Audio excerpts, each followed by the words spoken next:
This lesson is on solving systems of linear equations by substitution. So this will be an algebraic method which will allow you to solve linear equations and get any answer, not just the answers that you can graph nicely, but any algebraic answer. So it's going to involve taking part of one equation and plugging it in algebraically into the other, thus forcing both equations to work together, giving you a result. And remember, we have three possible results: either a single solution, a point, or no solution, or we could also have the option of the lines being the same, which gives us all possible solutions, solutions that satisfy the line equation. So recall, solutions that satisfy the line equation is when your line is the same. You will soon notice what happens algebraically to equations when we substitute them together and the solutions are all the same. No solutions was when the lines were parallel. They never ever touched, so nothing ever worked. And one solution was when you had one single answer. Let's take a look at some examples of using substitution. This will give you a better idea of what substitution is.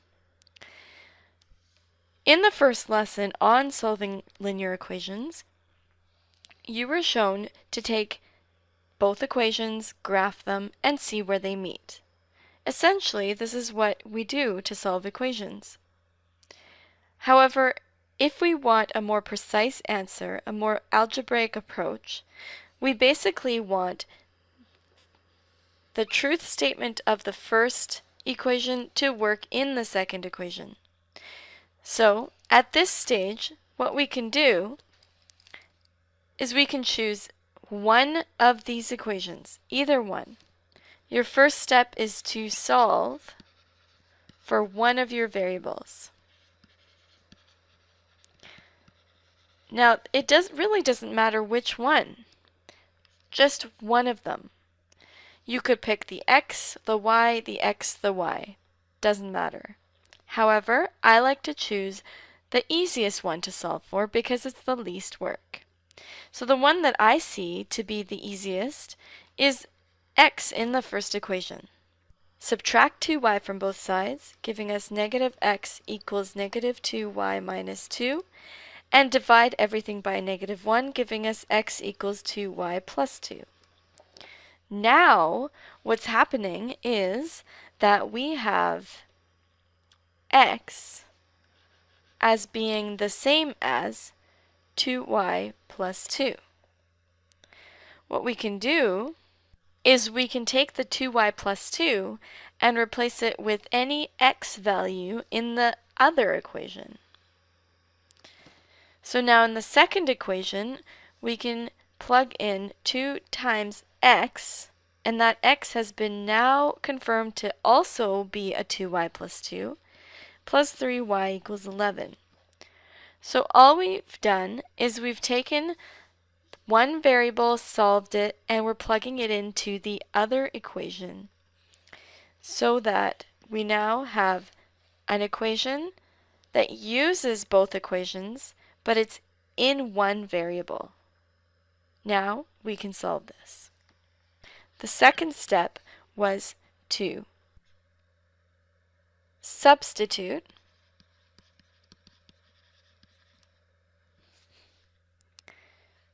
the new expression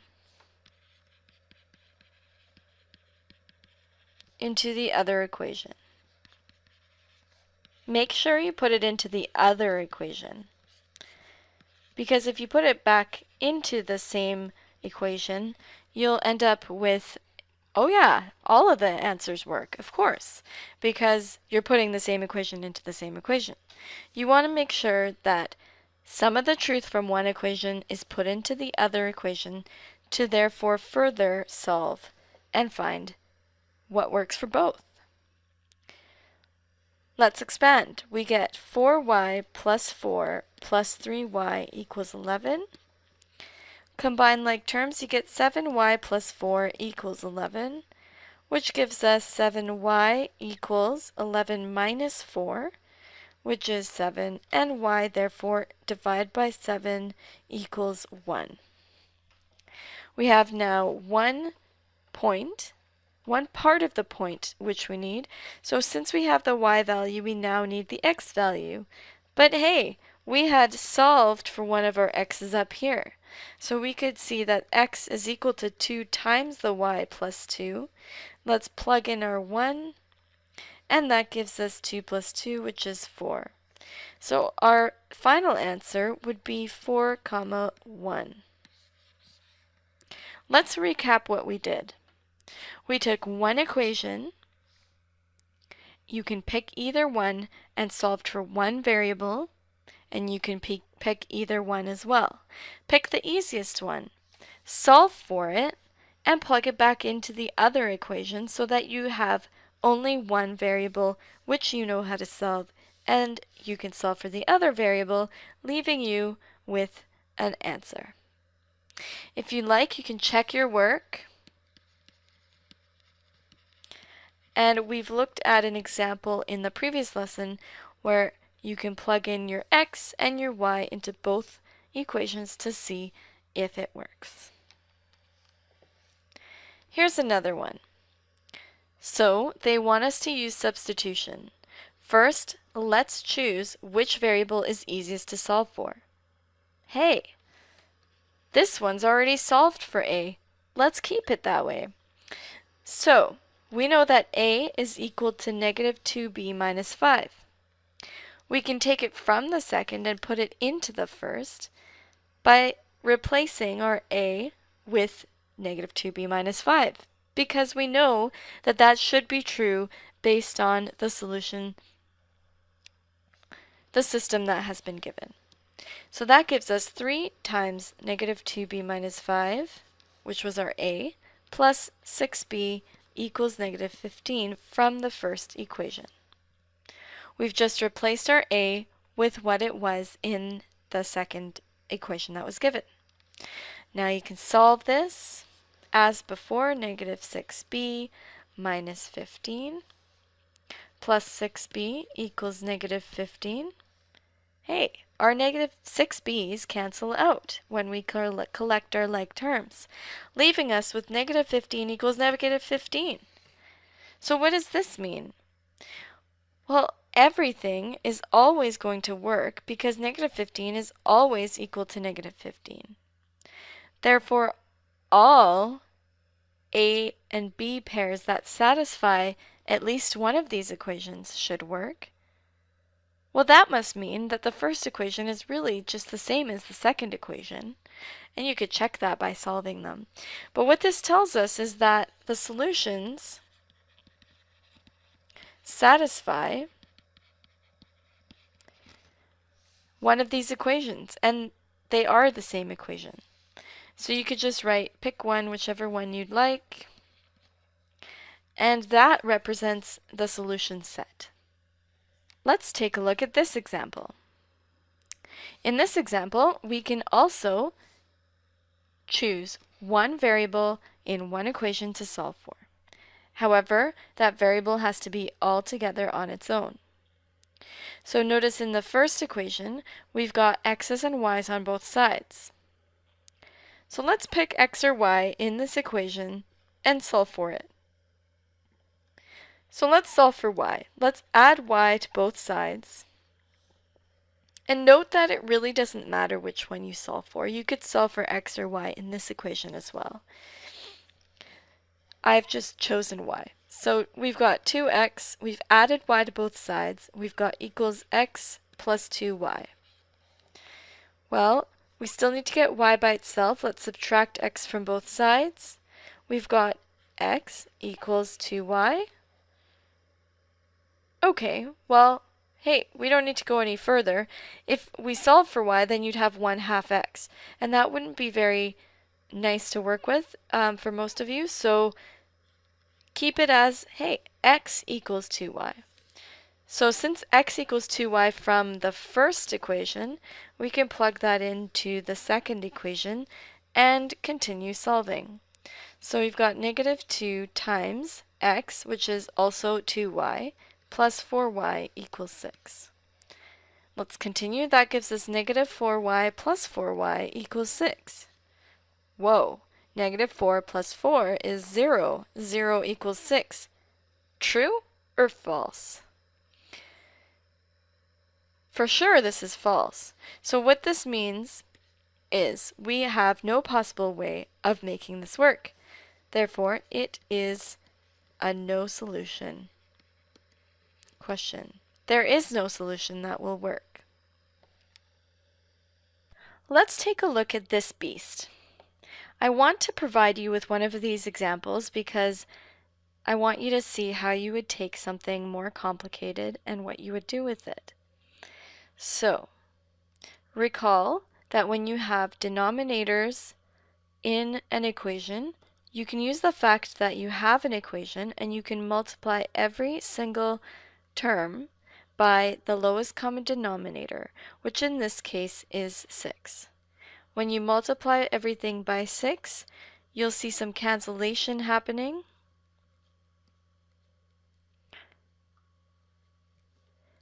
And so you can expand. So let's take a look what this first equation tells us.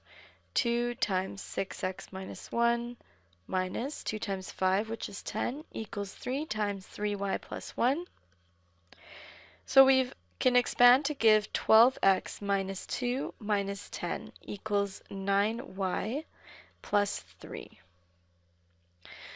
Let's combine as much as we can. We'll get our x and y on one side. It is difficult right now to decide what to solve for until we have the other equations solved out. So let's just rearrange this a little simpler here. This is going to be 12x minus 12 equals 9y plus 3. So let's just get our numbers onto one side, and let's add 12 to both sides, leaving us with 12x is equal to 9y plus 15.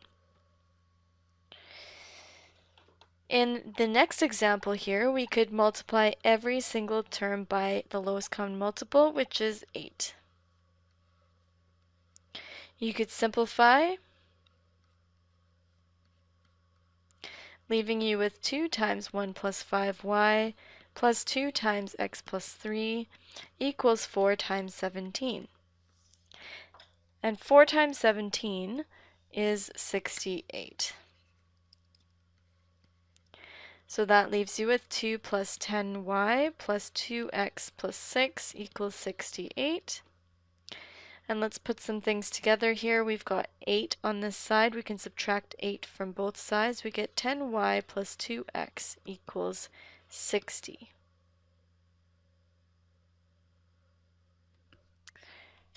So, let's get this one by itself because it looks like we could divide everything here by 2 and get x by itself. So we'd have 2x is equal to negative 10y plus 60, and we could divide everything by 2, giving us x is equal to negative 5y plus 30. So if x is equal to negative 5y plus 30, we could plug that back into the other equation and see what happens. That'll leave us with 12 times x equals 9y plus 15, and our x was negative 5y plus 30 from the other equation. That leaves us with negative 60y plus 12 times 30, which is 360, equals 9y plus 15. Let's get our y's together. So let's say add 60 to both sides. So you get 69y equals 360 minus 15, which is 345. Now let's see what 345 over 69 gives us. And that actually nicely gives us a 5. Note that sometimes you can simplify it into a fraction if needed, but in this case it simplifies to a whole number. So y is 5, and therefore we can plug that back in to get x, and x is negative 5 times 5 plus 30, which is 30 minus 25, which is also 5.